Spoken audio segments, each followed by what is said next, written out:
Paul Davidson menghabiskan 10 malam di dalam patung Liberty. Dari pukul 6 sore sampai pukul 7 pagi. Dia memindai semua interior patung dengan menggunakan laser. Proyek ini dikerjakan pada masa pandemi COVID-19. Monumen ini ditutup dan menjadi waktu yang tepat untuk menyelesaikan proyek ini.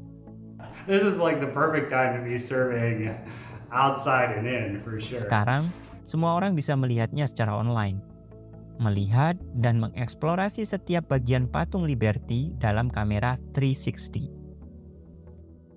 Bahkan untuk area terbatasnya sekalipun, seperti area obor. Davidson dan tim memindai secara detail dengan optimal semua interior patung Liberty. Ini bukanlah hal yang mudah untuk dilakukan. Meski tampak diam, patung Liberty hampir selalu bergoyang tertiup angin. Untuk memindai objek dan menghasilkan gambar yang presisi, guncangan sekecil apapun akan mempengaruhi hasilnya. Dan ini adalah tantangan terbesar Davidson dan tim. Virtual tour adalah sedikit manfaat yang diperoleh dari pemindaian ini. Selebihnya, data ini bisa digunakan sebagai cetak biru 3 dimensi berteknologi tinggi yang bisa digunakan untuk penelitian dan juga sebagai dasar konstruksi ulang saat patung Liberty mengalami kerusakan yang tidak diinginkan. Meskipun virtual tour terasa sangat nyata, namun mengunjunginya secara langsung memiliki kesan yang tak tergantikan.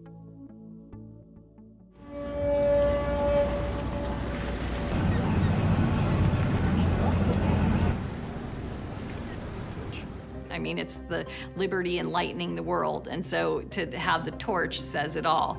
It's also beautiful and it's also dramatic. Nama sebenarnya dari patung ini adalah Liberty Enlightening the World. Namun, saat ini lebih dikenal dengan patung Liberty, sebuah hadiah dari Prancis kepada Amerika Serikat untuk memperingati 100 tahun revolusi pada tahun 1886. Patung Liberty terletak di New York Harbor, berada di antara negara bagian New York dan New Jersey. Di sebelah Pulau Liberty terdapat Pulau Ellis, pulau tempat para imigran masuk ke Amerika Serikat pada tahun 1892 sampai dengan 1954. Bagi semua perahu yang melewati pelabuhan ini, patung Liberty adalah objek pertama yang dilihat oleh para imigran saat tiba di Amerika Serikat. Kondisi ini sekaligus menjadi alasan mengapa patung Liberty dibangun di lokasi ini. Patung Liberty adalah simbol kebebasan dari segala bentuk perbudakan setelah Perang Saudara Amerika Serikat. Praktik perbudakan Amerika Serikat berjalan selama ratusan tahun. Diawali adanya kapal swasta yang membawa 20 lebih budak Afrika ke pelabuhan Virginia.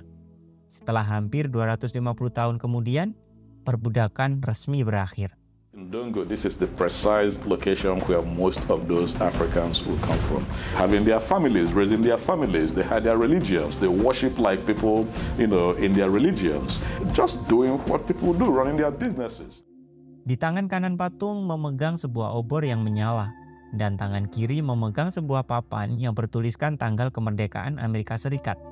Satu bagian penting yang tidak terlihat oleh para pengunjung adalah pecahan belenggu dan rantai yang putus. Dua benda ini memberikan arti praktis tentang kebebasan.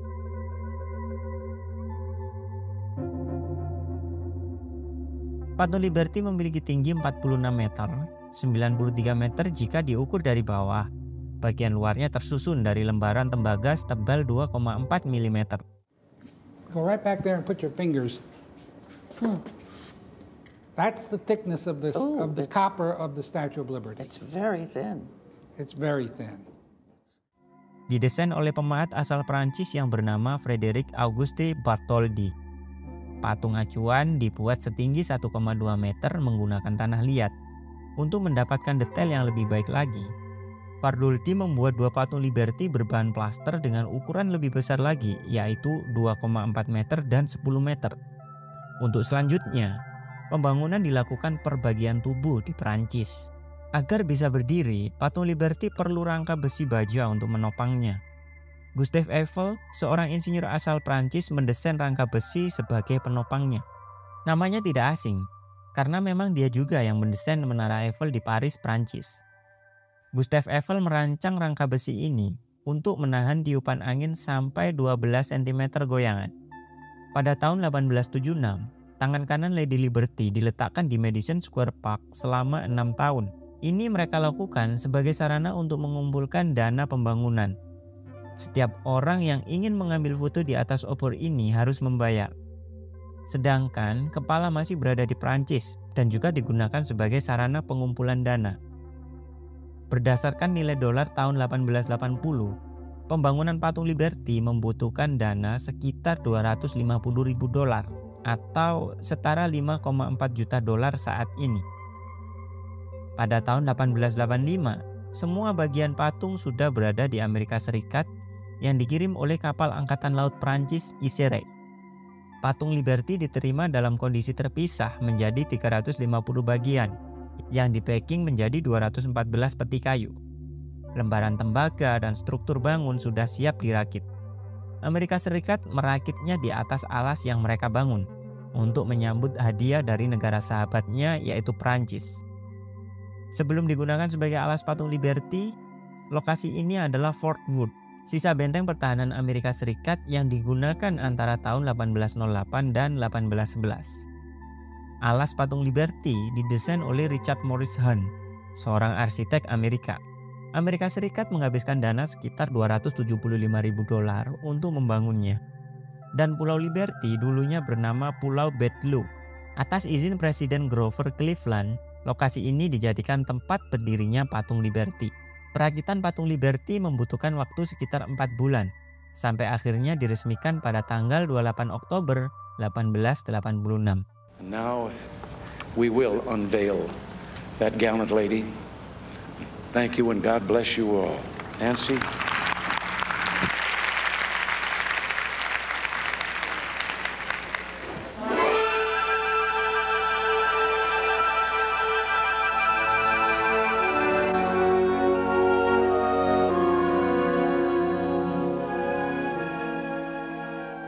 Patung Liberty memiliki 3 bagian yang bisa dinaiki pengunjung. Area alas, area kaki sampai kepala, dan area obor. Saat membeli tiket pada bagian alas, pengunjung bisa mengeksplorasi seluruh area ini termasuk observation deck. Akses menuju area ini bisa menggunakan 2 cara, menaiki 192 anak tangga atau menggunakan elevator. Ini adalah akses masuk ke area kaki sampai kepala patung. Hanya bisa diakses dengan menggunakan tangga. Satu elevator ini hanya bisa diisi dan digunakan oleh 3 orang dengan keadaan darurat saja. Dan untuk bisa masuk ke area ini, pengunjung perlu memesan jauh-jauh hari terlebih dahulu. Sebab, petugas perlu mengatur ruang gerak yang sempit di dalam sana.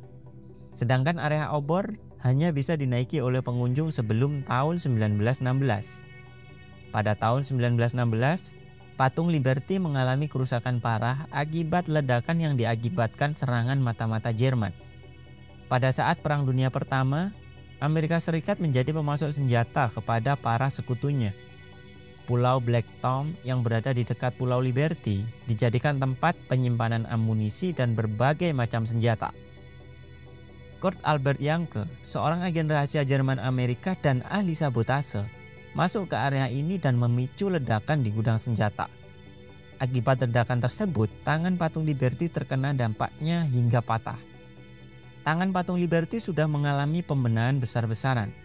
Sedangkan obor patung Liberty saat ini merupakan replika obor yang berlapis emas 181 kg. Obor aslinya diturunkan dan diletakkan di Museum Patung Liberty yang baru. Meski begitu, area obor ini tetap dinaiki untuk keperluan perawatan patung Liberty. Tahun ini, patung Liberty sudah berumur 147 tahun. Banyak perubahan yang terjadi padanya. Warna patung Liberty sebenarnya merah orange, yaitu warna asli tembaga.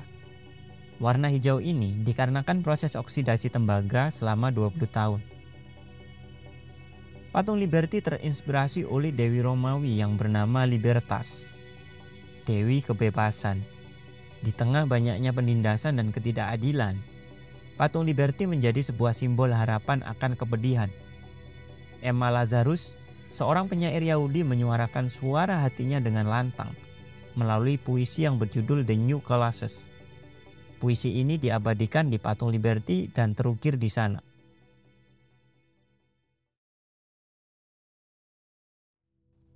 Bangunan megah ini hanyalah sebuah simbol dari sebuah harapan. Namun, simbol hanya sebuah simbol kosong.